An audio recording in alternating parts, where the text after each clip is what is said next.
But I was watching it, and I was just thinking, is such a superior. He's a different species compared to the best athletes in the world in the NBA. I mean, you think about these guys, and he was just on such a different level. And, you think of young LeBron. He reminded me in some ways, just his ability to impose his physical will on his opponents was – and then if he can make free throws – Young Shaq. Like Shaq, yesterday. you said yes. Yes, it's a great comparison. And if he can make free throws and start to be able to knock down the occasional jumper, he's going to be completely unstoppable. Just completely. Well, yeah, he almost is anyway. Anyway, right. I mean, if he's going to hit free throws at this rate, he's almost anyway. It's over. I did feel like, and I felt that, that LeBron was probably the best player in the NBA for most of I think pretty much all of the last 13, 12 years. A dozen years he was king of the league. Yep. And I do think that ended last night. And all things come to an end, but I think that ended last night. I think this crowning achievement at age 26, and it's funny, people say if he can do this or if he can do that. And sure, the thing about it is he will do this.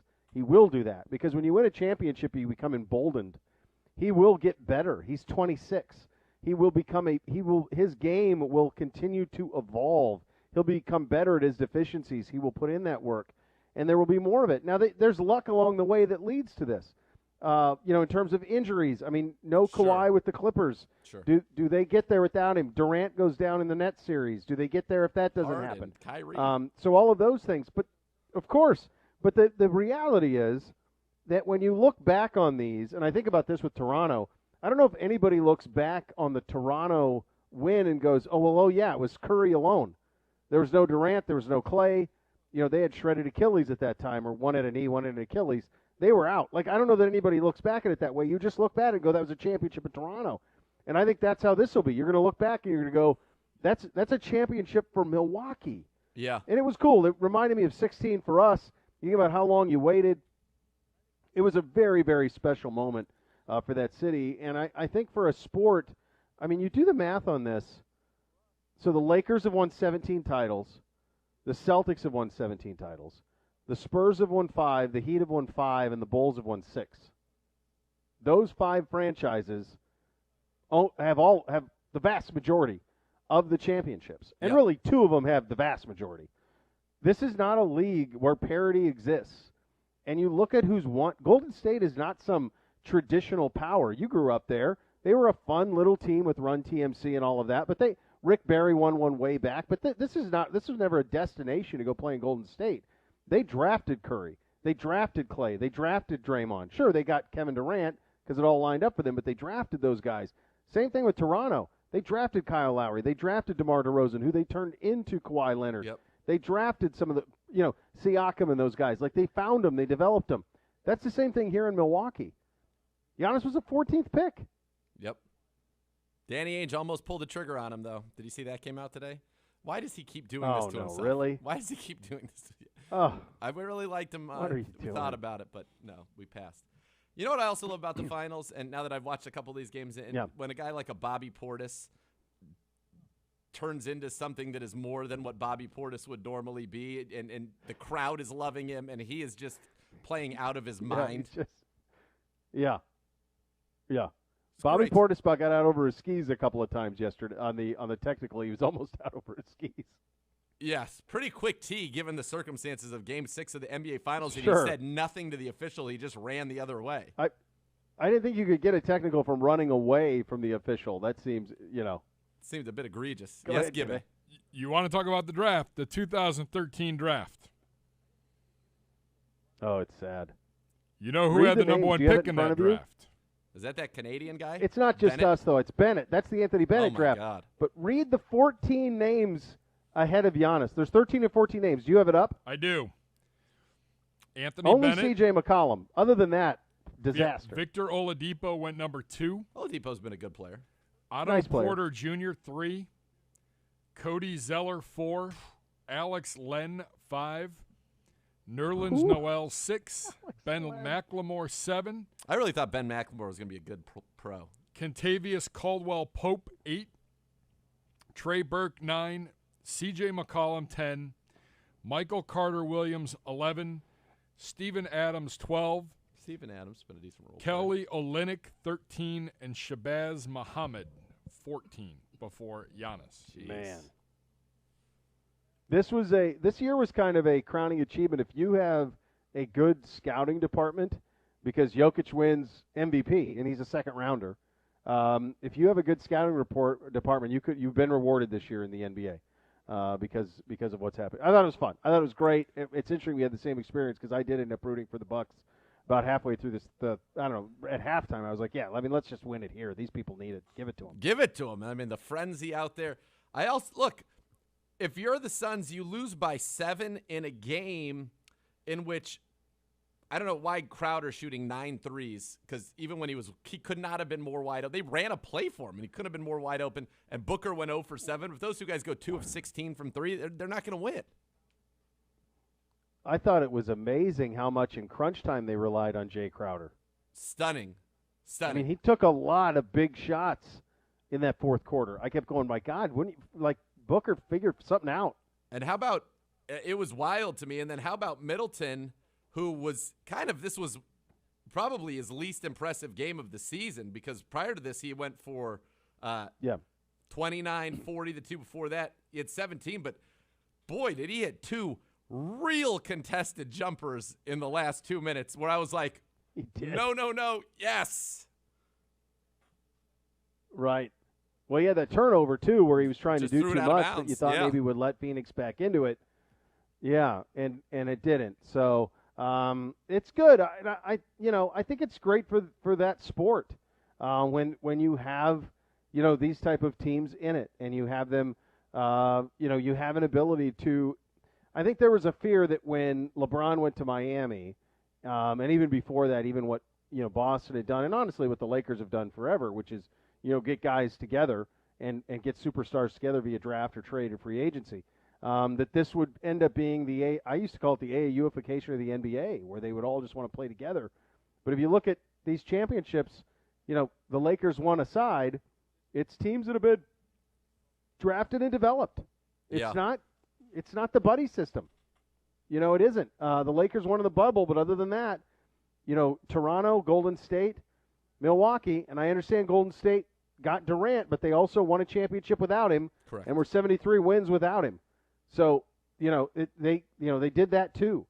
And it was good. I loved it. I enjoyed watching it last night. It was fun to see, and I love to see a city, explode with that type of excitement. You mentioned some NFL news today on the day. What do you have for us today, sir? We got Fred Warner signed a 5-year, $95 million deal with the 49ers. That is the highest contract ever in terms of average annual value for an inside linebacker in NFL history. Wow. So a big deal there to Fred Warner, and Fred Warner is the guy that Joe Woods cited as, he's the one that JOK reminds us the most of in terms of what he was able to do while Joe Woods was a coach for the 49ers. And Warner, coming off a phenomenal season, but he was a guy out of BYU that's considered to be a little bit on the small side, 6'3", 230. When he was drafted, he was in his 220s is where he was drafted there, and he's a guy that they thought he was too small to play linebacker, and all he did was run around and make plays. And now they've got, he's at a top deal. They signed Kittle to a top deal in August of last year, 5 years, 75, which was the top for tight ends at the time. This March, Trent Williams, 6 years, 138, the left tackle. Remember all the stuff about us and Trent Williams, and did he have anything left? Well, apparently the Niners certainly think he does. And now they've signed Fred Warner. So yes, some guys that really, Warner 3 years in the league, 124 tackles, 118, 125 last year, first team All-Pro, as he gets pass breakups, he gets interceptions, he had 2 interceptions, 2 fumble recoveries, he even gets after the sack, quarterback hits, the whole he does it all for that football team. So that's a big deal for him, a big deal. Yeah, it is. It's a big deal for a guy who's an inside linebacker. Yes. I mean, that's a big deal. To say the least. And so, I think that's a fascinating play there. Did you see this interaction with Deion Sanders, who's now the coach at Jackson State, down at their conference's media days in Mississippi? Did you happen to see this? Boy, did I. I mean, Prime himself has tweeted it out for all to enjoy. let's go ahead and play it. Let's listen to Deion Sanders.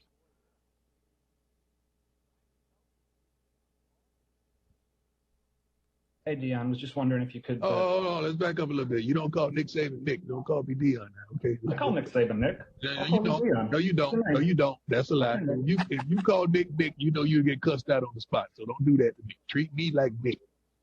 Okay, Deion. We got Monique on the line. Just You're up. So the reality of this is that the reporter who does this from the Clarion Ledger in Mississippi does call Nick Saban Nick, and many of the people who cover Nick Saban call him Nick.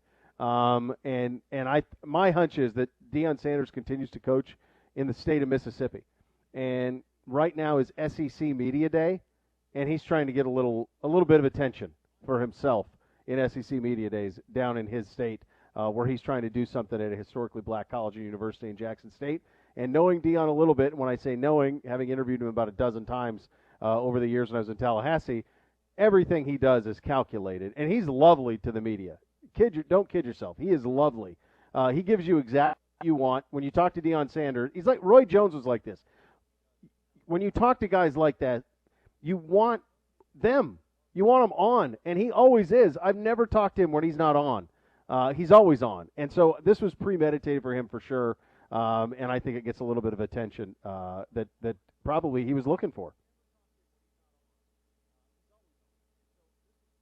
Smile throughout the thing, I think made it pretty clear that there was no animus. It was okay. I can do something here to get people talking about me and thus Jackson State, and so that's exactly what he did.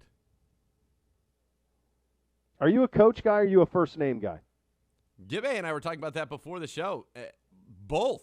I mean, and I think beat writer wise, I think a lot of the beat writers use first names more quite often. I mean, we have, there's certain coaches here that we're good friends with. You coach certainly pro Kevin, or you'd have a nickname. Coach. I mean, with Coach Stefanski, I don't know that I've ever called him Kevin. I think I did maybe early on. My first experience interviewing coaches was when I was 22, and it was Bobby Bowden. Yeah. And I wasn't going to call him Bobby. Right. Like, he was 75 years old, and I was a kid. I'm not going to call him Bobby, so I called him Coach. Right.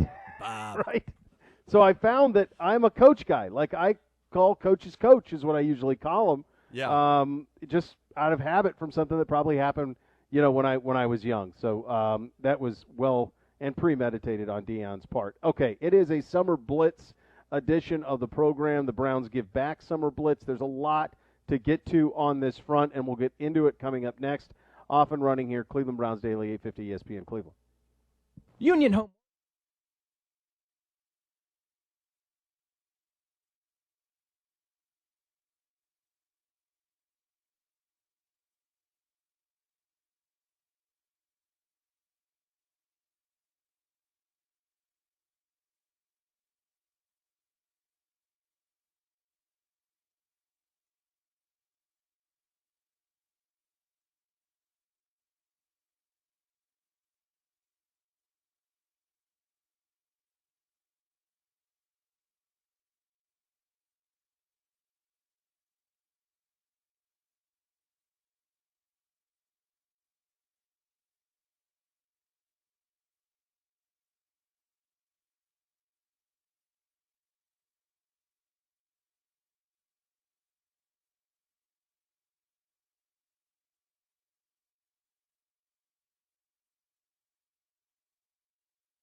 And if your Social Security benefits have been denied, call the disability lawyers at 1-800-ELK-OHIO. Elk and Elk, a proud partner of the Cleveland Browns. And as you just heard, it is the Browns Give Back Summer Blitz benefiting the Chambers Community Empowerment Complex in East Cleveland. Monique Davis joining us now. Hotline, East Cleveland City Schools intervention specialist and computer science instructor. Monique, thank you so much for your time.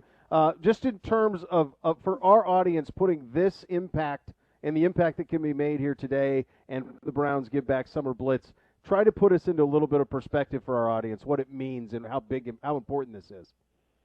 This is really an awesome opportunity for us. I mean, in the terms of bridging the digital divide for us, it's going to put 530 devices in our high school students' hands this school year that they're going to have the entire time that they're enrolled in our schools. So that means from their freshman year, that means they're going to have a device for 4 years.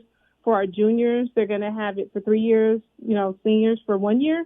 But that means for college and career readiness, they're going to have that and be able to really focus on their academics and their careers. So that's awesome for us. And then for the Parent Empowerment Center, we're going to have 2 fully equipped labs. So we're going to have an instructional lab, and then we're going to have an independent lab. So, we're really excited about this. And Monique, people may not really understand why this is such a big deal. Why is this critical for these students and their families to have this access to the technology and try to, eliminate the digital divide? It's really crucial and critical because, we're in the area in a situation where, East Cleveland has one of the lowest broadband access points in the state of Ohio. Wow. And so, any opportunity we get to put access in the heart of our community is crucial and it's awesome. And then when you look at, we're pouring access and we're pouring resources into a community that often is overlooked. So when we say we're gonna shine the light on you, we're gonna see you, and we're gonna say, here you go.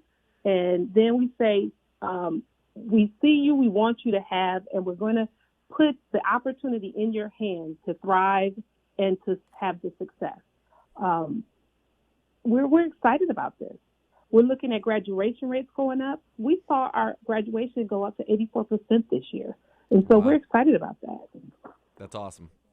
Yeah, that's awesome to hear. Monique Davis, our guest, East Cleveland City Schools intervention specialist, computer science instructor. East Cleveland City Schools certainly has partnered with the Browns Foundation, Stay in the Game, Keep Learning Every Day network the past 3 years, as you know, on that front. And we know how important this is to the Haslams. The idea of just getting the kids to school and incentivizing and making sure they're there. And so much of this is getting them there. And getting the attendance to be there, getting that attendance increased so the engagement is there. And this, it all starts there, doesn't it, Monique? Absolutely.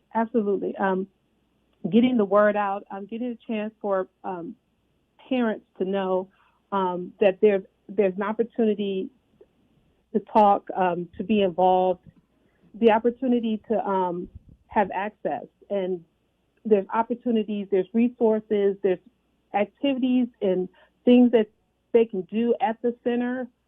We're having all kinds of resources available at the Empowerment Center. There's an instructional opportunity. There's instructional things going on there. There's resources available. It's really, we're planning at the center. There's empowerment and there's actions and there's all kinds of things we're putting in place where parents, it's a community place for I'm so excited because there's so many different things that the parents and the community will have access to. So yeah. And when they have that access and they have these opportunities, one of the things that I know matters so much to the Haslams and for the Browns Foundation, the Stay in the Game, Keep Learning Every Day network, which was such a challenge during COVID, which was, increasing attendance now that kids are able to be back into schools, getting them to school.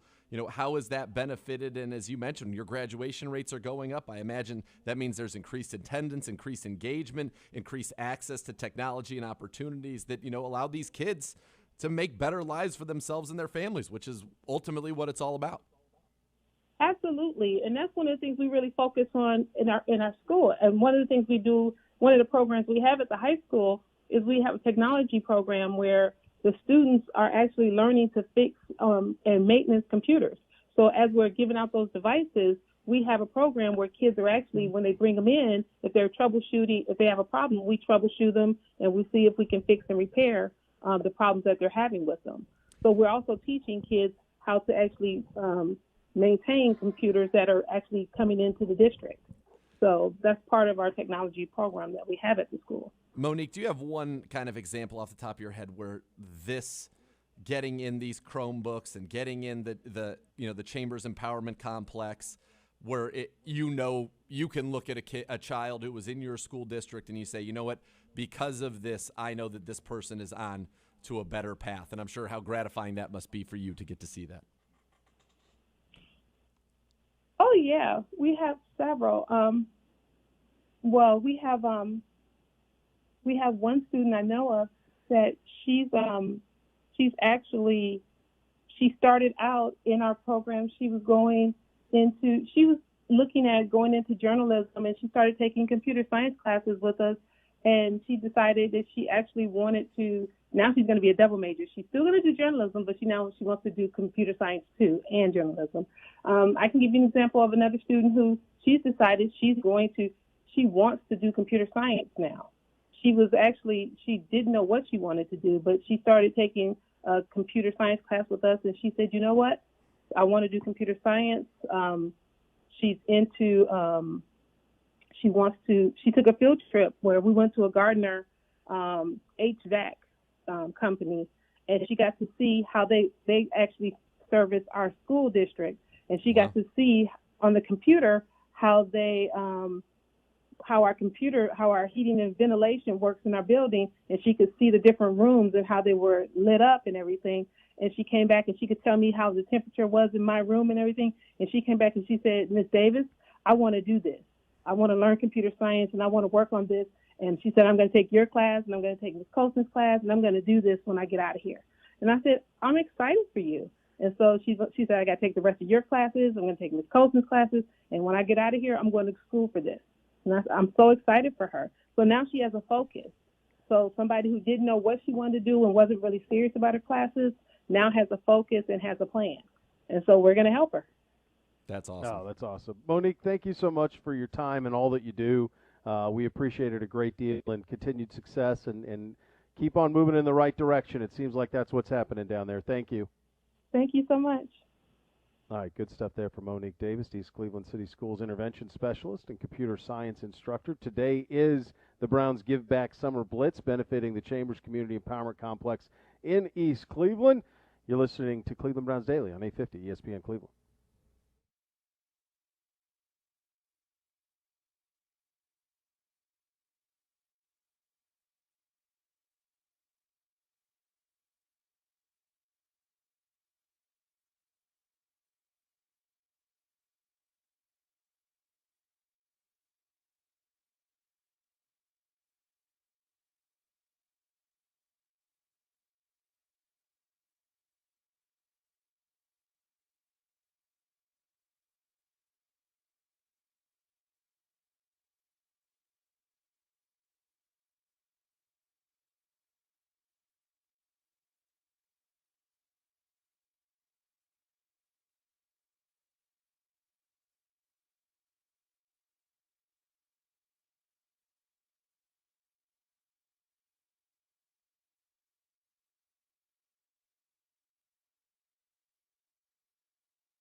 If you're sick and tired of your outdated kitchen, it's a perfect time to upgrade to new modern design.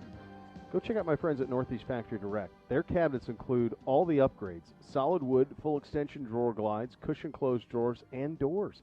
And right now, stop in, take your photo with Flat Alex for a chance to win a $500 gift card that you can put toward your new cabinets or whatever else you may need for your home at Northeast Factory Direct. All you have to do is tag Northeast Factory Direct on Facebook or Instagram to be entered into the drawing. It's pretty simple. So if you're thinking about remodeling your kitchen, go to northeastfactorydirect.com and schedule your appointment today. We were having that conversation before we joined. Monique joined us on the show to talk about certainly the Browns Give Back Summer Blitz benefiting the Chambers Community Empowerment Complex in Cleveland. The coach conversation. We'll get to our 10 questions in a second. Sure. The idea of coach or first name. The one thing that I will reject that bothers me about the conversation from Deion's side, the notion that it's being disrespectful if he's not called coach. Right. He's not the media's coach. He's coaching his players. He's not anything else. I don't think it's disrespectful at all to call a guy coach or their first name or whatever you want to call him.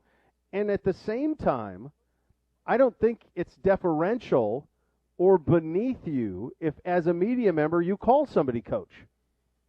And sometimes there's the connotation that if you call somebody coach, it means that you idolize the person in the position that you called the coach. And I don't think that that's necessarily the case either. I think both are fine. And I don't think you should take either one personally.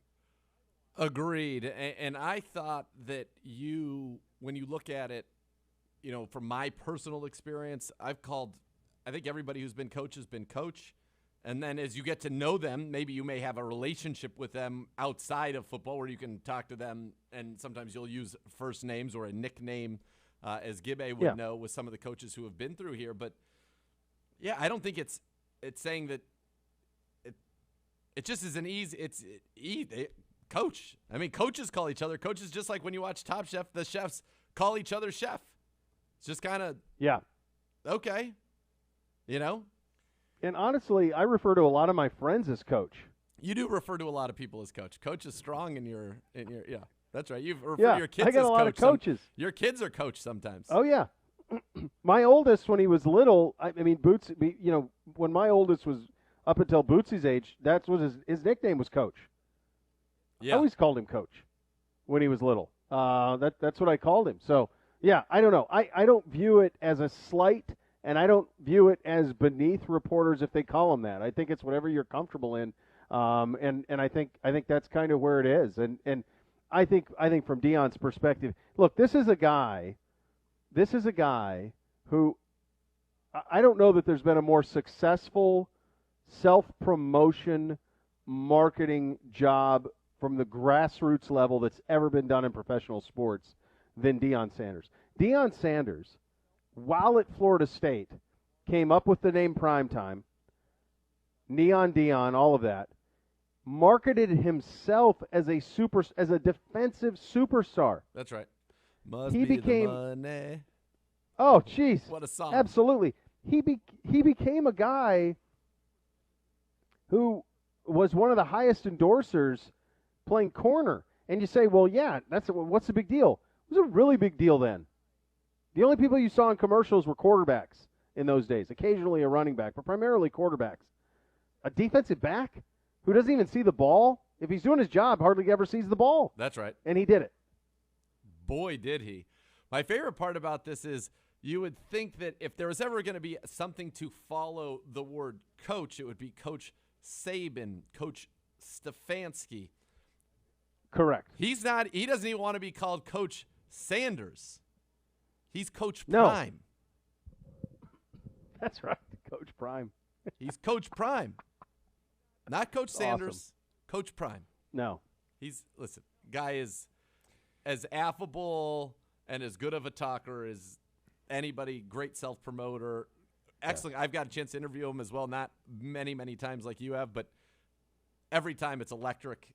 He is, to your point, he's always on, so charismatic. So intelligent. He's very intelligent, and he knows exactly what he's doing. He's in full command. So when I saw that, and, it's one of the things that reading it in print is one thing, and you can have a notion of what happened.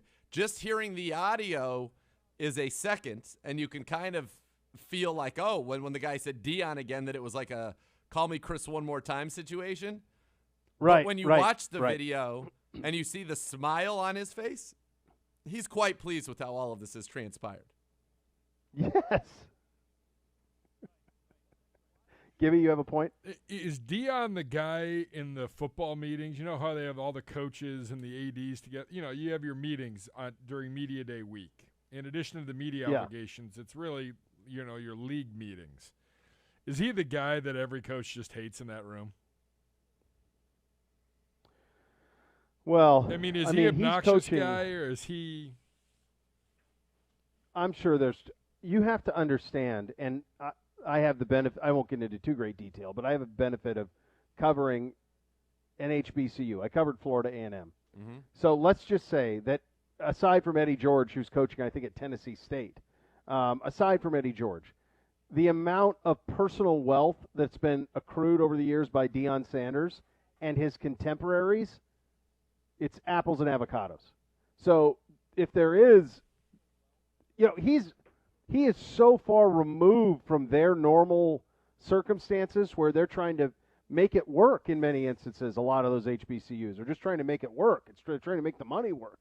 And in many cases, it's the bands that drive the funds at those places. It's not the football team. It's the bands who play at halftime of the football teams that drive the money. So, yeah, I do think there is some of that in there.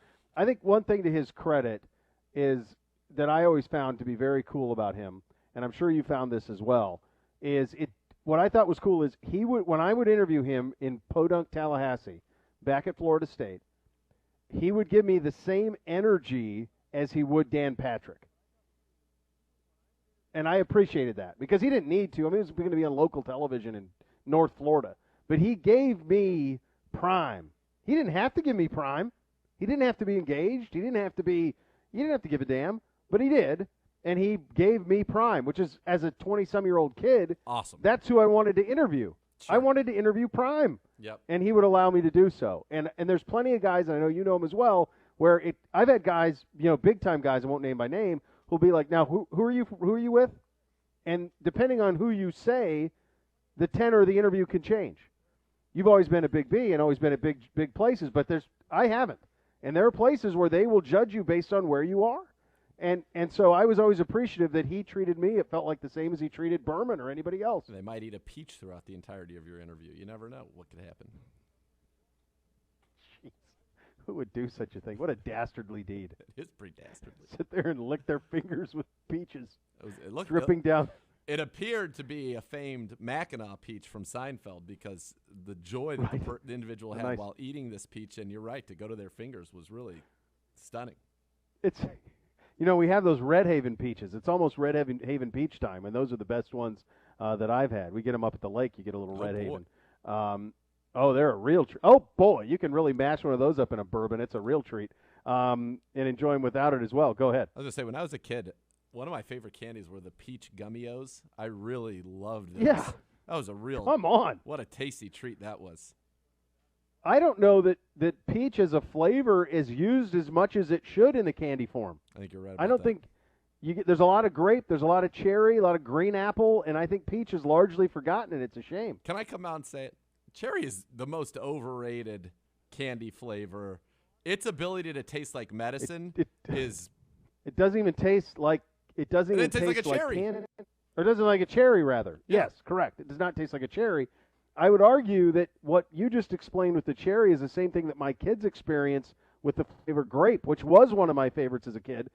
Hold on now. Yeah. But one thing that's changed since we were kids is medicine now for them, Advil and stuff, comes grape flavored. Yep. Yes. So when they taste grape flavored popsicles or whatever, or gum, they're not a fan because for them it goes right to kids' Advil or whatever. So the medicine has wrecked the grape flavor in candy, which is a shame because it would have been my number one draft pick as a kid. Grape gum? Come on, please. Hubba Bubba? Little Big grape chewing Laffy Taffy? Laffy Highly Ta- underrated. Oh, grape Jolly Crush Rancher it. mixed with Yes. a watermelon Jolly Rancher. That was a real treat. Yes. Really mix it up. Great Live Big a little League bit. Chew, which is about 7 seconds of greatness. Well, that's why you had a lot of it. That's why it came That's why you have a lot of it. got a pouch. 7 seconds is being generous. It was not designed to have long-lasting No. flavor, but boy, was it a burst. No. About 6 chews. On to the next. Bring some more in there. Just load it up. Yep. All right, today's question. These are in no particular order. It's question number 8. Biggest questions leading up to the start of Browns training camp. I have not even looked at this question, so this is going to be even more organically than my previous had, where at least I looked at it in the break. I have not even looked at this. We've got a lot going on here, and so I haven't had a chance to even look at this. Today's question, what player stock are you buying going into camp? I'll allow 2 players, but no more. Are there any caveats on this, or it can be anybody's stock we want? Anybody's stock you want. As far as I know, no caveat. I looked at it as, just to give you my frame of mind, somebody you try not to. Well, can I give you my frame of mind before you give me yours to see if we're like-minded? Of course. So I would view this as I can get this at a nice price and make some money. Right. I'm not buying Berkshire A. I'm not buying Apple. Like something that I can get into, and it'll. You believe that it's at a did you look at depressed it that way? value relative to what you believe it is. That's right. Okay. Yeah, same mindset. Let's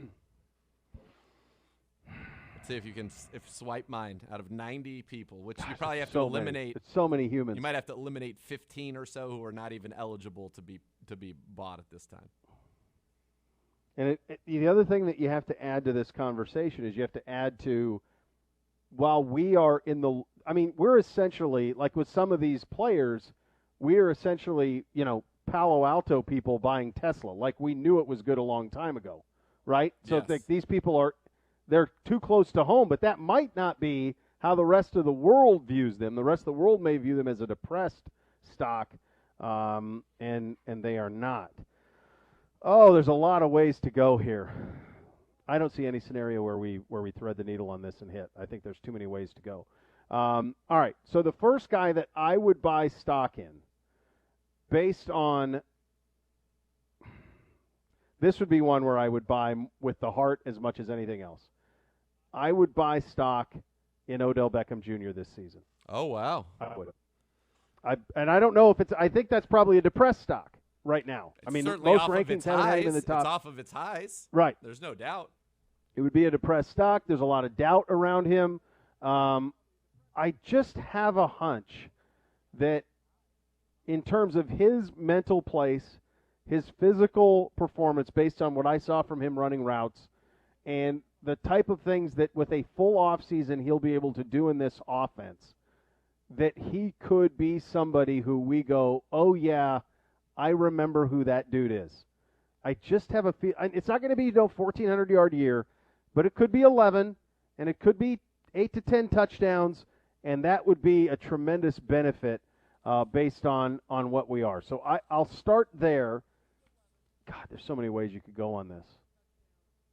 There's so many ways you can go on that. The other one, and this is a repeater. But honestly, the next one that comes to mind is Jedrick Wills. That I would buy stock in Jedrick Wills. I think I said this yesterday or the day before on the show. I can't remember. We're talking about second-year guys. I think it was lost how great he was last year while thrown into a position change.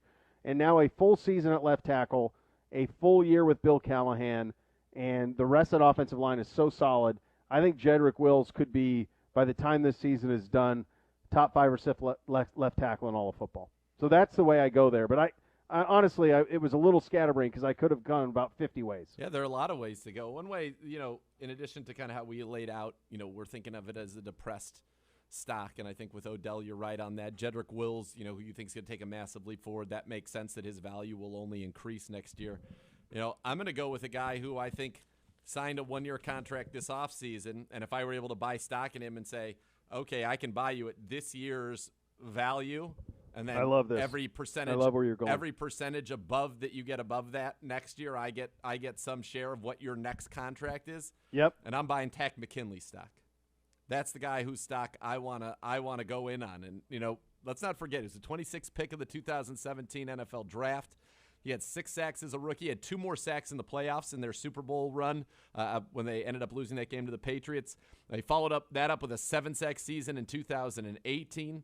In 2019, he actually was constantly around the quarterback, had a career high in quarterback hits, but had just 3.5 sacks. And then last year, only 4 games, but week 1, he had 1 sack, 6 pressures against the Seattle Seahawks before suffering the injury that ultimately robbed him of the season. And so this is a guy who can get to the quarterback. He's a first-round pick, so he's got great athletic pedigree. He realized that he had taken being an NFL player for granted when we talked to him. And he said it plain as day. And now he is motivated. And you think about this defense, and people say, well, Nathan, you're talking about a guy who's going to be behind Clowney and who's going to be behind Myles Garrett. And you're right. When we have 2 defensive ends on the field, he will be likely behind them, but he'll also rotate in to keep everybody fresh.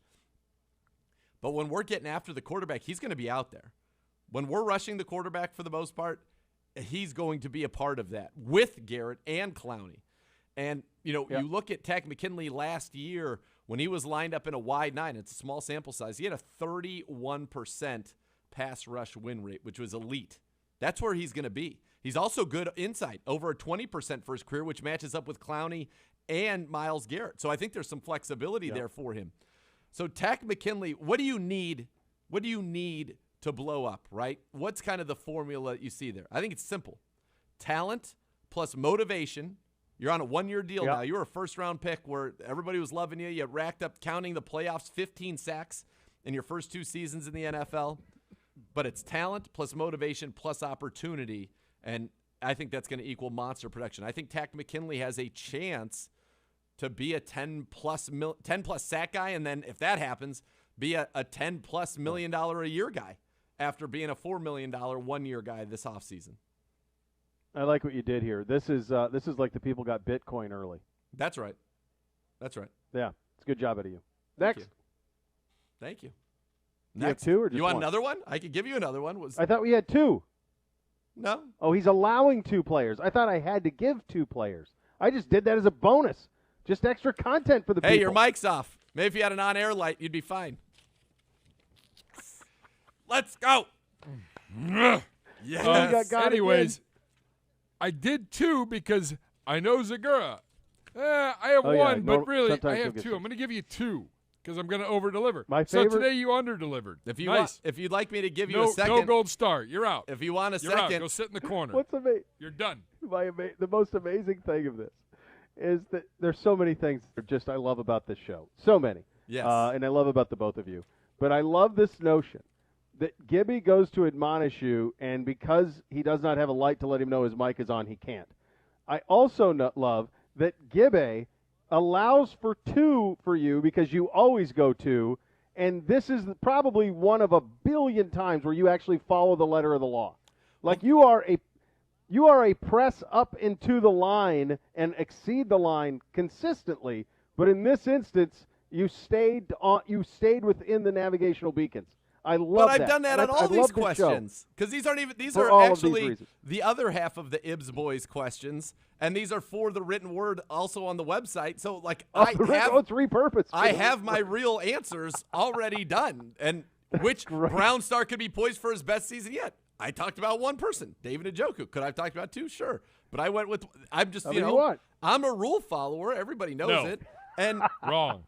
But the second one I'll give you is because I just think he's going to be – I think you talk about 2022, 2023. I think Donovan Peoples-Jones has a chance to be a number 1 or a number 2 receiver in the NFL. So I would like – that's my penny stock, relatively speaking, that I think has a chance to become a blue chipper. I would agree on that one. And it's interesting when you started talking about Takk McKinley – I thought of Jadeveon Clowney too, because much of what you've said about McKinley you could say about Clowney. Be true. Yes. And you think it does feel like it's interesting because as I was scrambling in my head, and this happened in camp when we were there, mini camp, we were there watching them, and we were talking about all the things that made an impression. We got through a whole show, and I almost forgot that Jadeveon Clowney was here. And it wasn't until you started to talk that I went, oh, he's going to go Clowney here. I quickly realized you were going Takk. And you could have done it for either. Well, you're getting them both for nothing. So you could have done either one of the guys, and I think they both could have monster seasons. Here's what I thought. A little bit younger, and it's easier to go. It's a 4X from $4 million a year to 16, where it's only a 2X from 8 to 16. So I feel like I probably have a little bit of a Private higher school. percentage of getting some type of a multiple with Clowney, but I have if McKinley hits, it's going to be a much bigger multiple. Oh yeah, you're running OFs. We're out at Dove Mountain running OFs. Oh boy, you land on this thing, so that's all Let's you need. go. A real treat The that Dove. would be on a summer day. Nice summer day as the sun goes down and a little crisp, cool evening day. Desert air. Lots more to get to. So we have Rappaport on Baker. That's what we have coming up. Yeah. We will do the linebacker and defensive tackle rankings from around the league as well. Before we do that, though, if you're obsessing over something like football, that can be a problem. If you're obsessing over gambling, it can be dangerous. Do something to take your mind off it. If you want some tips on what it could be, go to keepitfunohio.com for great ways to keep gambling fun. Final hour on a first Friday. Cleveland Browns Daily, 850 ESPN Cleveland.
All right, welcome back into Cleveland Browns Daily. I want to tell you about my friends from EOX Vantage. They connect core systems that don't talk. From reporting and analytics to insight and decision making, you gain a more complete real-time picture of your business. You can eliminate those Excel nightmares from business processes and visualize your important data in one place. Gain real-time insight to make data-driven decisions on performance through role-based visualization dashboards. With EOX Vantage, you can benefit from overall cost benefits, better alignment, better technology, and specific business needs, scalability, ease of deployment, and management. EOX Vantage makes your data work smarter to move your business forward. You're all about growth. Your software should be too. And with EOX Vantage, your company will scale effortlessly. Local presence, but global footprint, trusted by some of the world's biggest brands. And a 2021 Cleveland Plain Dealer Top Workplace winner, www.eoxvantage.com. Check them out. Ian Rappaport talking about our team and the extensions. We'll get to linebacker and defensive tackle rankings in a second, but here's the NFL Network's Ian Rappaport on that. Let's have a listen. I think what the Cleveland Browns are doing, they really have three core players that are sort of up for contract extensions that I know they've had at least some level of discussions on. Baker Mayfield is one. The quarterback always takes the attention. Nick Chubb, the star running back, is another. Then Denzel Ward, their standout corner, is another. My read on the situation, and this really has been something I would say it's been consistent since the season ended, it's a little more of a wait-and-see approach on Baker Mayfield. Not that the Browns want to see what they have. I'm just saying there's some other quarterback contracts that will probably get done first. I wouldn't be surprised, based on what I know, if it's Baker Mayfield next offseason and the Browns kind of focus their contract talks on Chubb and on Ward this season. Just a little more manageable, and having a little more information on the quarterback is never a bad thing. It's not like Baker is urgent and needs a deal right now either. That's probably how I see it playing out. So Baker being patient for his contract, probably a good thing and a positive read on the situation for the quarterback. What's your read on that read, Z? I think that's right. I think the Browns, you've got Baker, you've got Nick Chubb, you've got Denzel Ward, you've got Wyatt Teller potentially, you've got Ronnie Harrison potentially as well. In the mix is guys that you're going to have to make some decisions on. I think that this is a situation where both sides are happy to take the time. Baker on his deal here. You've got the fifth-year option picked up. The question becomes, from Baker's standpoint, do you want to be the first to sign, or do you want to let somebody else raise the bar? It's always better to be the next guy to sign than the first. So from Baker's standpoint, you could see why he wants to take a little bit of a pause. This is a loaded roster. There's a great chance this is a team that makes a deep, deep playoff run and could, in fact, end up hoisting the Lombardi Trophy at the end of all of this. So that makes sense for him. From the Browns' standpoint, you also, in some ways, you want to see the market. You like to get deals done early, but you also, you want more information. And not that there's any doubt. I think there is no doubt in this building. Baker Mayfield is the franchise. He is the quarterback. He is the man. And I think it's just a matter of both sides saying that the potential to reach a better deal could come with more information, not only about performance, but also about the market for his position. I think that's the really hard part. Not hard because it's not like it's a problem for anybody. There's zero acrimony. Like everybody's happy with the circumstance. Fifth-year option picked up, so that might not be the right turn of phrase. But what I do think is tough for him, for Josh Allen, for Lamar Jackson, is the Pat Mahomes deal. Now, the Pat Mahomes deal is the $400 million deal, literally.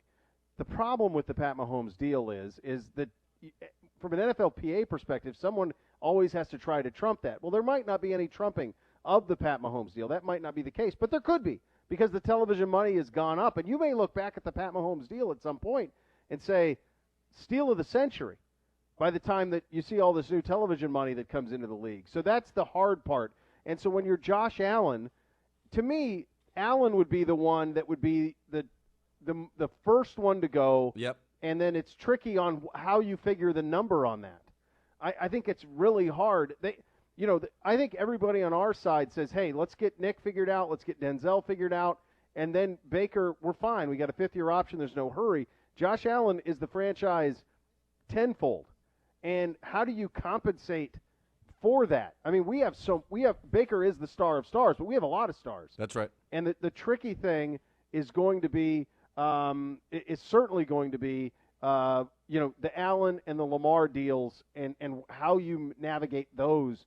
That's complicated. The Deshaun Watson deal's done, of course. Wasn't that 4 years, 160? So that deal's already been done, and who knows where he stands in limbo. So it's just complicated on that sense, not from our perspective or our relationship with Baker, but just in general. This time with signing long-term deals with quarterbacks, it's just a little complicated right now.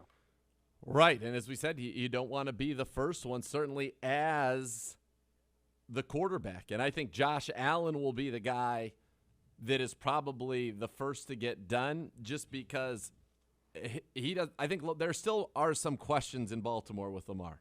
And now they've said, okay, well, now we've got all these receivers. Let's see how it goes. I think Josh Allen's probably the most straightforward of all of them. Baker would be right there in terms of being straightforward. Right He's there. the quarterback. He's the leader of your franchise, period. End of discussion.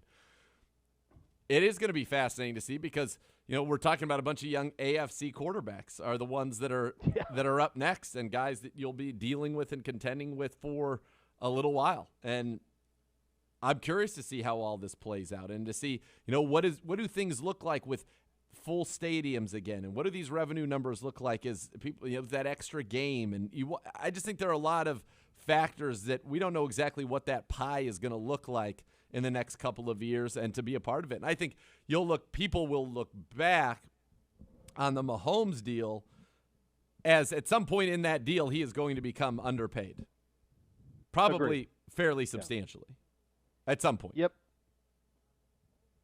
But Yeah, he also for sure. pocketed all of that money early on and has probably invested it wisely, and here we go. Well, I just think, to be fair, if aside from, if there was no salary cap, aside from like Cristiano Ronaldo, Lionel Messi, Kylian Mbappe of PSG, like aside from those guys, Mahomes would be worth the most money in sports. Yeah. If there were no salary cap, you could pay him $1 billion over the next 15 years, and it would be a steal. That's right. That's who he is. So that's the part that's the thing that's a little tricky, and that's the thing with all this new television money coming. It's a great point on you. Get your money now. You can always renegotiate this down the line if you're Mahomes. I think if I'm Baltimore with Lamar, I try to do a deal like they did with Watson. I go 4 years and 160 or something like that for Lamar, and I get that in the books that way. The Allen one seems like the most logical. The Nick Chubb conversation is going to be a tricky one because it is running back, but he does transcend the position. He's one of the guys who transcends the position, and he's one of the 5 best in the world to do that. So that one's kind of tricky. I think Denzel's pretty straightforward too, but I have full confidence that all of these things will be done in short order, and as Browns fans, you'll feel very good about these deals, when they start to get signed and the way that they start to go about it. And you trust we have very competent people running this organization. Yes. Very, very competent. That's right. And this will be done. This will be done right in the right time, and you'll be very pleased with it. All right, today's rankings: linebacker and defensive tackle. We've heard from Jeremy Fowler on this. We've heard from Sam Monson on this at both positions. We've used these guys, use the PFF and the ESPN rankings. We don't have any. We do not have a single linebacker ranked. We do not have a single defensive tackle ranked. Not in the top 32 linebackers, not in the top 32 interior defensive linemen on the PFF rankings, and certainly not in the survey that Fowler did of league executives, coaches, scouts, and players. There were 0 Browns linebackers or defensive tackles in that position. Did anybody get snubbed? Our linebackers, you hope that Jeremiah Owusu-Koramoah or Walker Jr., somebody can step up there and become a part of it. In the top 10, no, we don't have a top 10 linebacker on our team at this point. Now, if you and I, if you remember the days of thinking about Devin White on his trusty steed, he's number 1 amongst all the executives. So if we had that eye, hopefully the Owusu-Koramoah one will turn out similarly for the Cleveland Browns. I was a little surprised, to be honest, just given the way that Pro Football Focus tries to take a lot of the outside noise per se out of it. I was a little surprised that you didn't see maybe even Taki at the end of that list, because he was their number 2 run-graded linebacker last year, and I think number 12 overall in their grades a year ago. So I was surprised that he didn't make the list. Number 32 actually went with Isaiah Simmons from the Cardinals, who people think will come up. And Kevin Pierre-Louis, as I like to call him, 27. Former Brown Jamie Collins on the list. Now, here's the one that's wild. Sam Monson Top 32 linebackers. Devin White, number 1 amongst all the executives, the 50 whatever. Devin White is 25th on his list of the top 32 linebackers in the game. Well, yeah, I mean, isn't he one of those guys that there's such a wide range of opinion on? As even before we saw this, it seems like everyone knows he's great, but is he the best, or does he miss some stuff? Do the high end plays that he make back up for what he misses? It seems like in some people's view, and certainly obviously in the view of Sam Monson, it's a pretty big feast, but also a little bit of famine. Right, which is interesting because the rest of his top guys are pretty much the top guys from Fowler's list. Bobby Wagner, Fred Warner, Kendricks, Levante David, Demario Davis, Darius Leonard, Roquan Smith. There's a lot of crossover. That is the biggest difference by far in the two lists. Yeah. By the way, a lot of names that you've mentioned as going through these lists are guys that we have identified in our draft coverage on this program leading up to the various drafts. Sure. And one thing we don't do near enough on this show is pat ourselves on the back for the job that we do at identifying talent. Ball's not going to spike We don't itself, do that though. enough. Yeah. No, it's not going to spike itself. We knock a lot of this out of the park, kids. I mean, let's be real honest. These are familiar names for you people if you pay attention to the scores in the draft. And there aren't even, frankly, scores to pay attention to. That's we right. get nothing. Nothing. We're doing this on our own. That's right. Extensive college football knowledge. That's right. That's how we do it here. Gimme wants to know, give him his biggest addition from each of these positions heading into camp. I clearly JOK and Anthony Walker, linebacker. Defensive tackle, I think it's fascinating. I think you brought up a very good point when we talk of Tommy Togiai and you talk about the defensive tackle room and you talk about what could be a wide-open competition there at defensive tackle. Yeah, and I think that's where you have the biggest potential shakeup.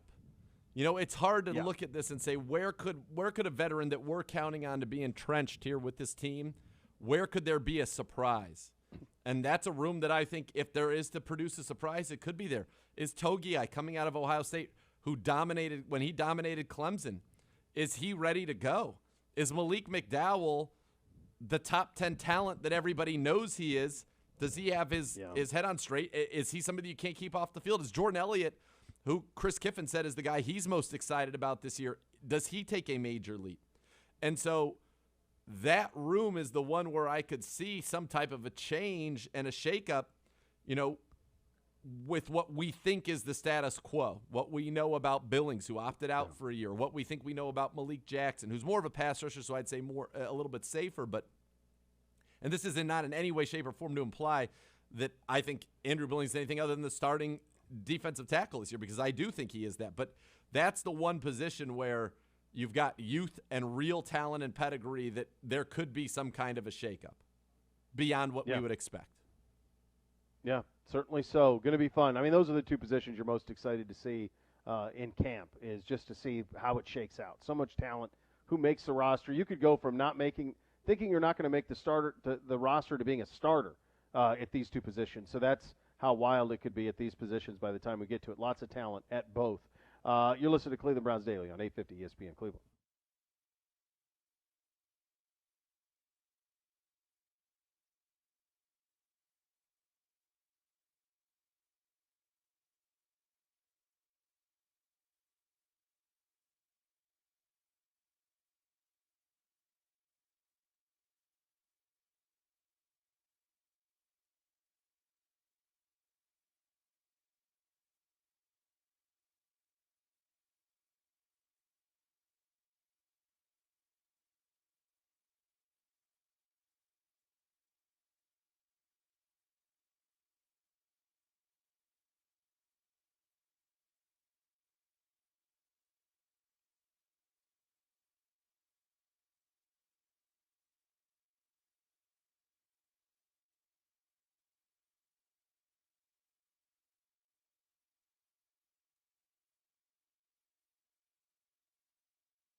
If your game plan for the season includes buying or selling a home, Howard Hanna Real Estate Services has you covered. Visit howardhanna.com/go Browns today. And joining us now on the hotline, Dr. Henry Pettigrew, CEO and Superintendent of East Cleveland City Schools.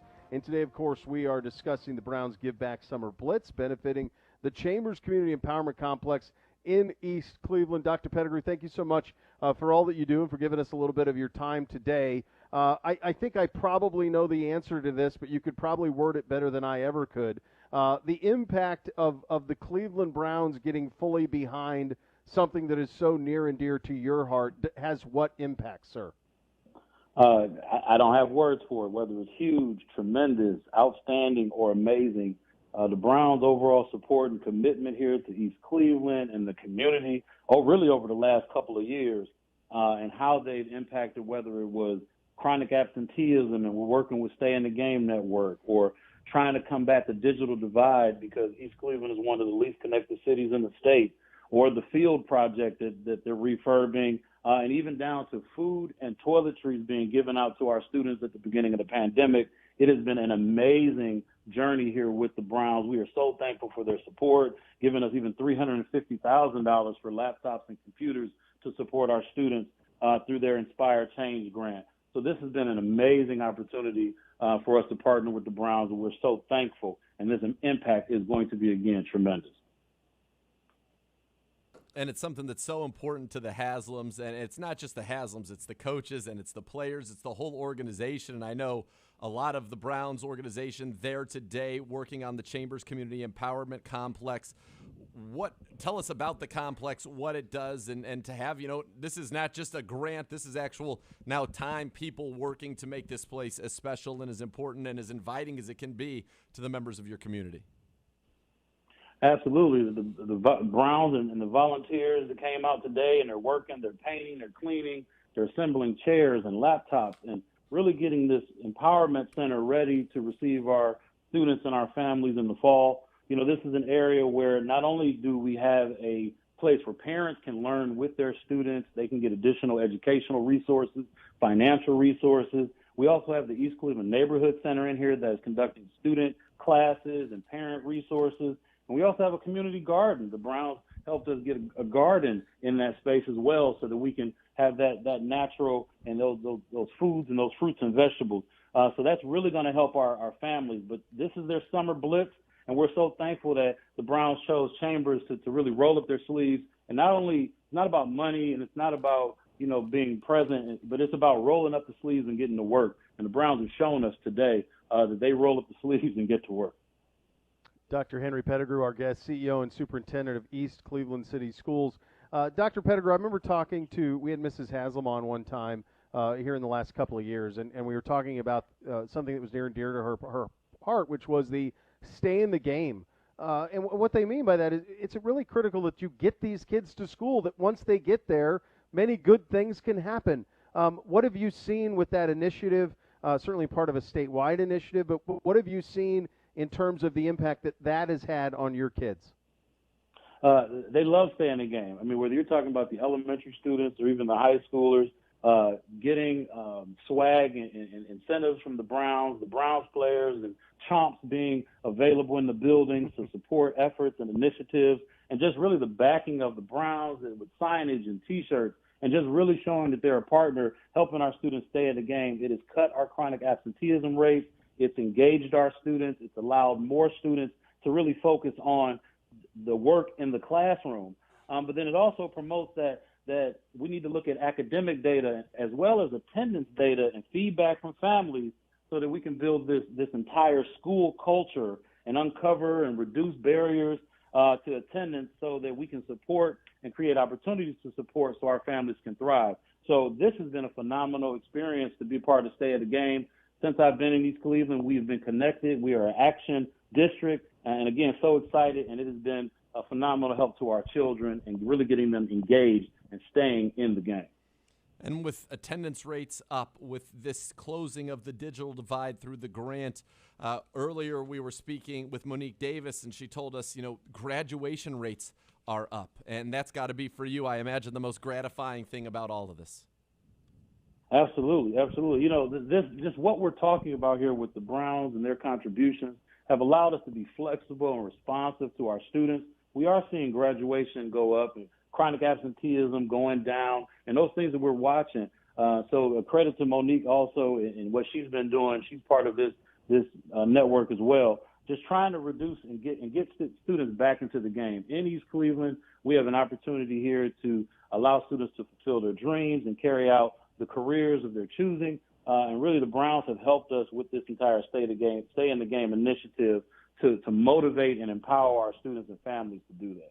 And the Browns also know that, strengthening the connection between education and youth football, because after-school activities can help increase attendance and engagement for students and thus, help their education and those graduation rates. Also installing the 10th field refurbishment at Shaw Stadium. That's the 10th one they've done right behind the Chambers Community Empowerment Complex. That's going to be spectacular.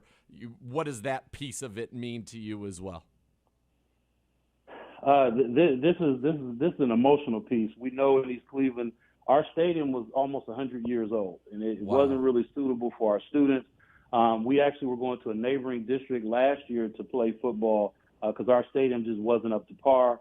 So when the Browns stepped up and said, we'll partner with you to get this thing done, it just so happens to be their 10th field, which is commemorative. But this has been, for the entire community of East Cleveland, just a pleasure to see a new stadium right now being erected. Words can't really describe how that feels. We're so ready. We'll be playing on that field this school year coming up. So, wow. That's all I can say. That's awesome. Awesome. Dr. Pettigrew, you grew up around here? Yeah, I'm originally from Northeast Ohio, graduated from Bedford High School. So I'm a local guy and just love to see these things that are happening right now. I'm just curious, are you prepared for how good this Browns team is going to be this year and what it'll mean for this city when it happens? Listen, so excited about that. Just as a diehard Browns fan, I've been my whole life in Cleveland. I'm really looking forward to this year. Seems like we have a lot of the pieces in place to do some damage in the NFL. So I'm really looking forward to this season. Let's go. We are too. We are too. Going to be a fun one.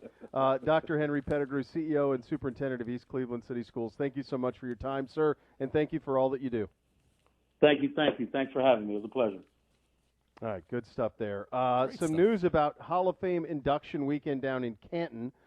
We will go over what is going to be, frankly, a crowded weekend down there. In addition to that, Nick Shook with some thoughts on the AFC North as training camp approaches. We will go over those with a fine-tooth comb. You're listening to Cleveland Browns Daily on 850 ESPN Cleveland.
Well, it's certainly summer. Time to open your windows. Let the fresh air in. Your windows won't open. Well, guess what? You're in luck. The buy one, get one is back at Weather Seal Home Services. Buy one Ultra Seal window, get an Ultra Seal window free. Buy 5, get 5. There's no minimum or maximum.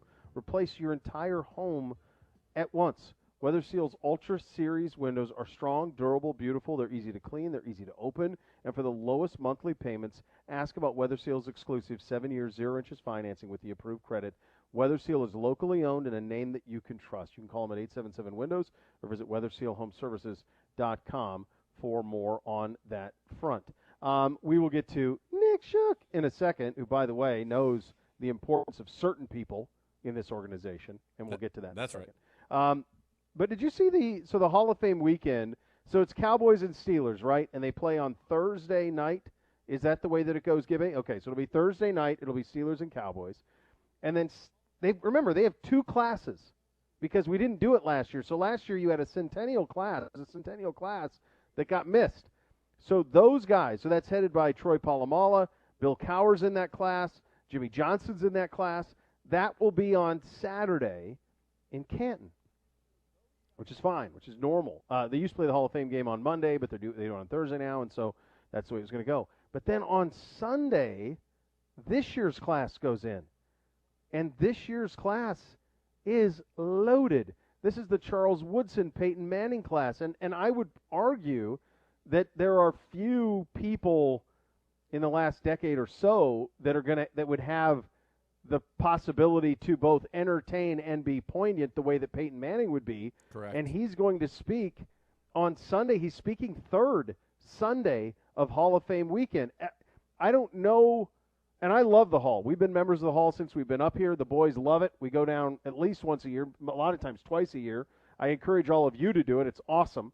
But I just wonder if there was a better way to do it. I don't know what it would have been, but it feels kind of crowded to me for one weekend. Real crowded.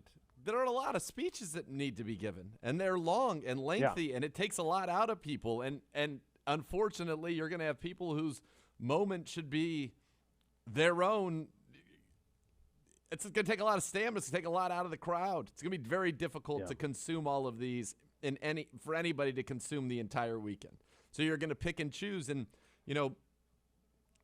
Peyton is the headliner, Chucky Wood. I mean, those are two of those guys. Yes. In the discussion, certainly, if not. Because, look, Tom Brady, you're going to say, is the quarterback, but Peyton Manning would be in the discussion if you had an all-time team. Yeah. Peyton Manning's probably the best regular season quarterback of all time.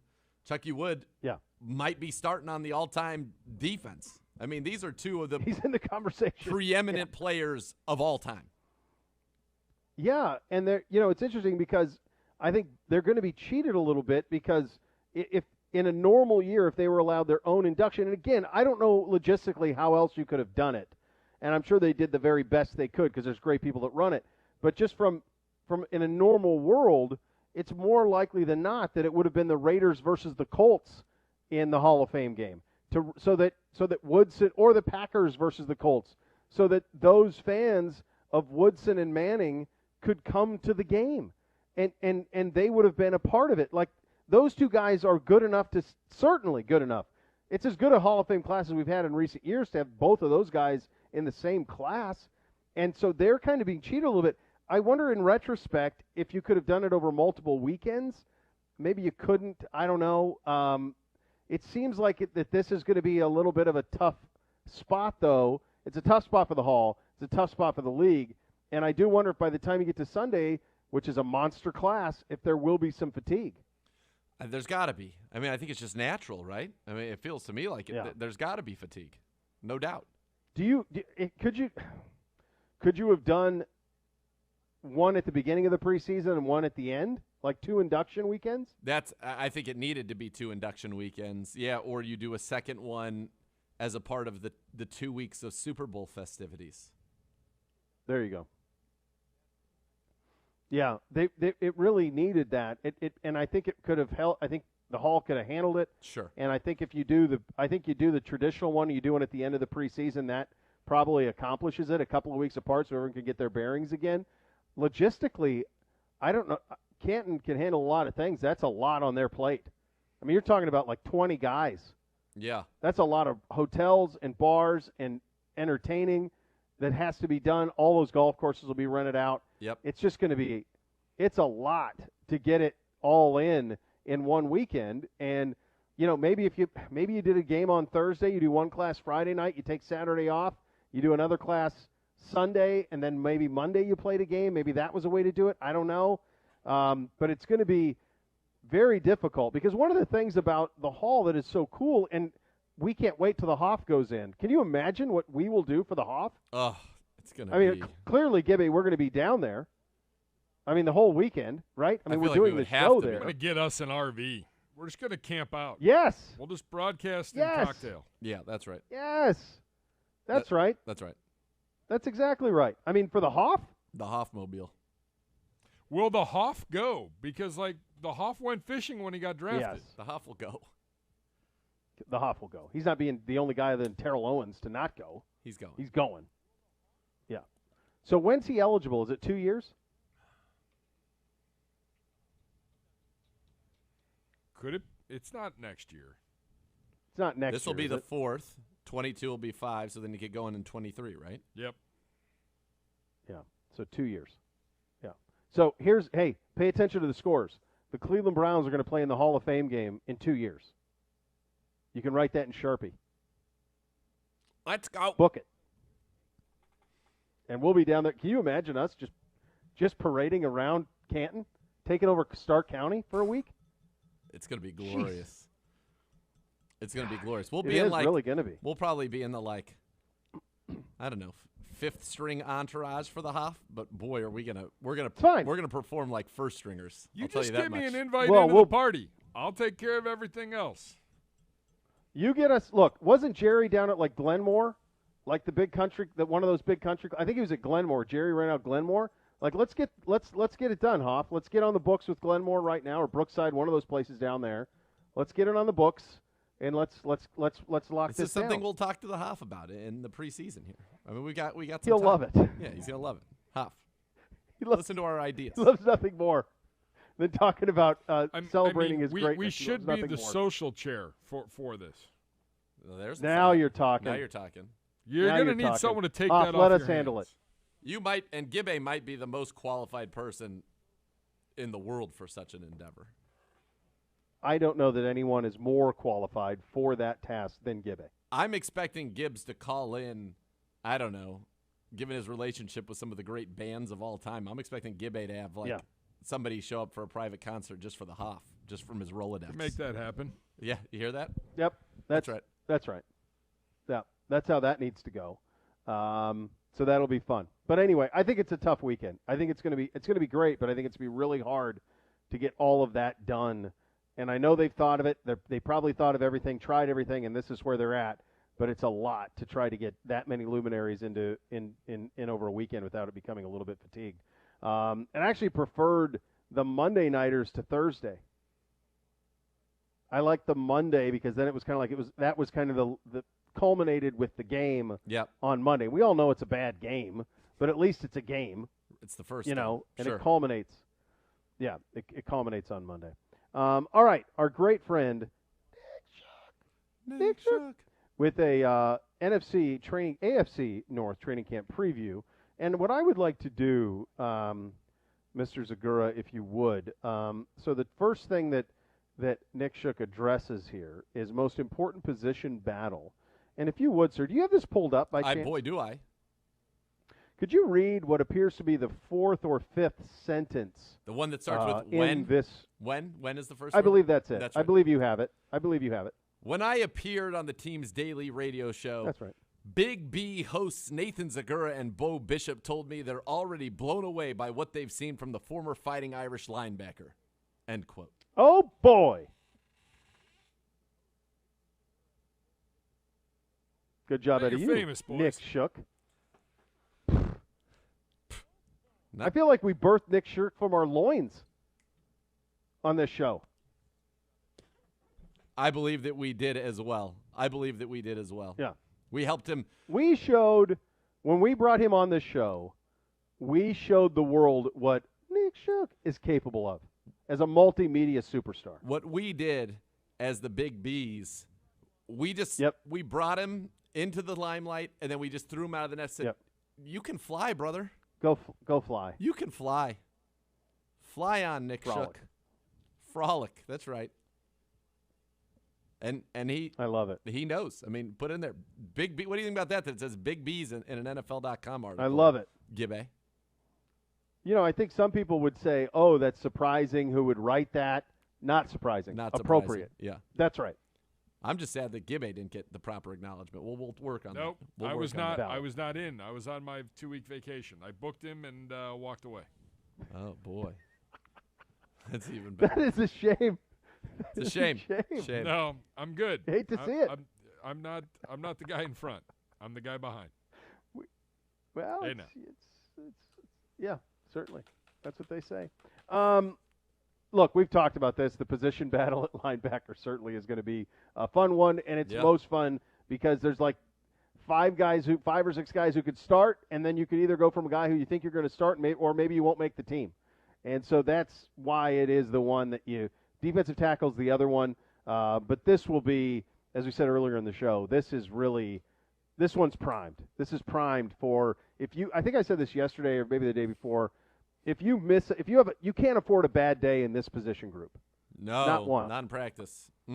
Same with the defensive tackles. I think you're going to want to be bringing it every single day because you're competing not only to be on the roster but for playing time. And Nick Shook, isn't even able to get into Jacob Phillips, who's another name. Malcolm Smith, what he did. That's just how many guys are in the mix for trying to get on the field for a team that's likely to have less than 3 linebackers on the field the majority of the time. Yeah. No, it's a pretty wild proposition at that position. He continues, the newcomer key player returning from injury to watch, Odell Beckham Jr. Look, I talked about this earlier in the show. He looks great, and I am a believer. I'm a believer in his mindset going into this year. Bought his stock. I bought it. I think I'm there's a chance that he gets back to who he was, and I think he's ready for it. I love seeing the images. I love seeing him run routes without any sort of hesitation when we saw him in mandatory. I loved a couple of little things I picked up on even in minicamp. There was he ran a kind of a deep post corner, and he was about 1.5 yards, I think, off where Baker thought he should be. Mm-hmm. Inside, and Baker, it looked like Baker airmailed it, and then Baker said, no, you need to be here. And Baker's like, and then they ran it again, and he ran it exactly where he was supposed to be on it. And I think that sort of, they're real comfortable with each other now in this offense, and I think you'll see the benefits of it. I know you will. I know you'll see the benefits of it, and it's kind of, now that you have a full understanding of how the coaching staff wants things to be done, how where you want to be, as you mentioned, on that route. It's just a certain thing. I remember Coach Stefanski talking to us about the play where Jarvis threw the touchdown to Odell in Dallas. And he said it was executed exactly perfectly. Odell bent it back the second that he hit the hash at exactly the right depth. It was a perfect throw from Jarvis, who crow-hopped exactly as they did kind of in the practice and threw. And it was just perfect. And that's the thing that's incredible about this is it's the level of detail. And I remember saying, this is an offense that is detail-oriented going back to the Kyle Shanahan days. And this offense is that and other things. It's an amalgamation of the knowledge of a Bill Callahan, of a Chad O'Shea, of an Alex Van Pelt, and a Kevin Stefanski all together, rooted certainly in that outside zone and the play action off of it. But it's so much more than that. But the precision with which everything is done, the timing – which requires the precision of your footwork, whether it's on the offensive line, whether it's the quarterback, whether it's the receivers coming in and out of their breaks, all of it. It's the precision. When you have that, you're not relearning what the steps are supposed to be, it allows you to play faster. And we haven't had this, man. We have not had this. No. We're running the same offense again. No. In my entire time with the Browns, my first year, Chudzinski was the head coach. Norv Turner was the coordinator. Second year, Pettin was the head coach. Kyle Shanahan was the coordinator. Third year, Pettin was the head coach. John DeFilippo was the offensive coordinator. Fourth year was Hugh's first year. He was the head coach and the play caller. So that would have been, 16? 17 was the same with Hugh. Not good. You're not now. You've made me look good again. Sad. If you had an on-air light, it might be really something special. Hate to see it.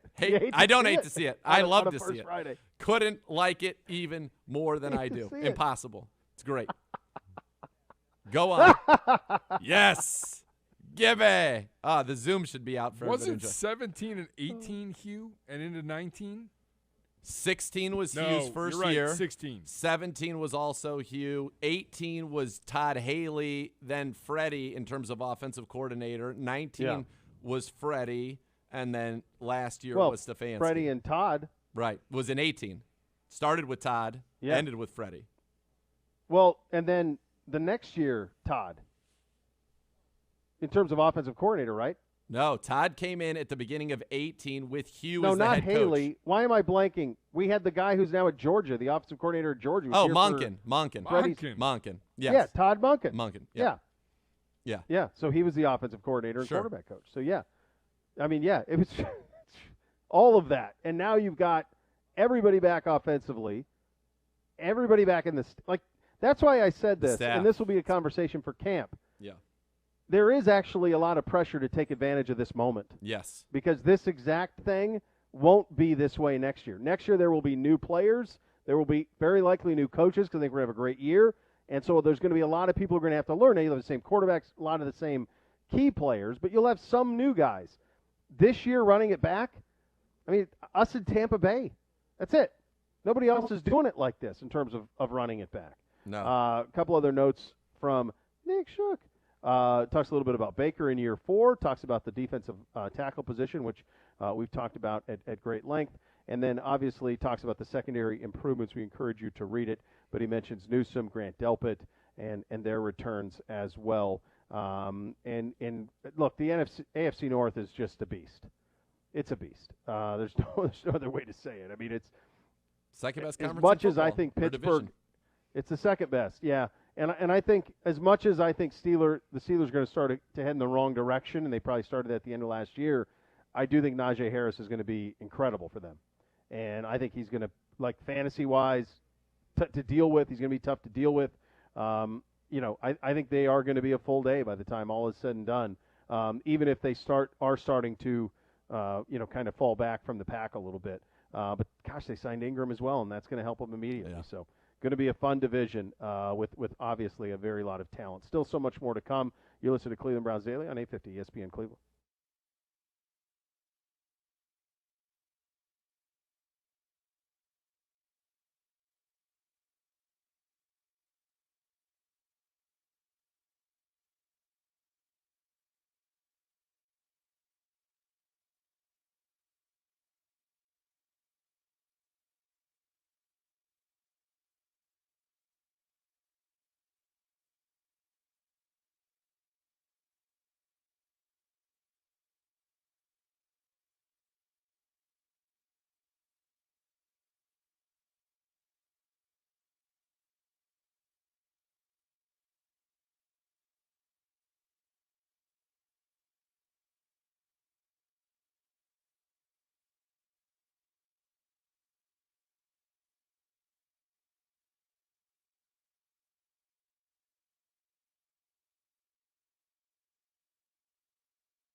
And we want to thank all of our sponsors on Browns Give Back Summer Blitz, Sherwin-Williams, Arby's, and Vitamix.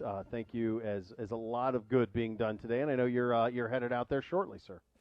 Yeah, I'm excited to go and be a part of this today. So it's great, this organization so committed to doing good, and obviously it starts with the youth here, and hearing from the people involved with the East Cleveland schools today and the impact that it's made. It's awesome. It makes you proud to work for an organization that's not only putting together a good product on the field, thankfully, but also doing great work, and they always have, regardless of what the product on the field has been doing great work in the community. Yep. 1 minute. Absolutely. So, just to put a ribbon, we talked a little bit off the top about the NBA Finals being done. What do you make of this mid-July end for the NBA? We're NFL training camp next week. Normally, it's a 8-week, 7-week. I like between it. that. I've decided that I like it. Yeah. I'm more sad about the British Open with the moving of the PGA. The Open is it. I don't like that at all. It's over for golf. I hate what am I excited about? I hate the moving of the PGA. I hate it. But I like the moving of the NBA Finals. I think it's great here. Fine with me.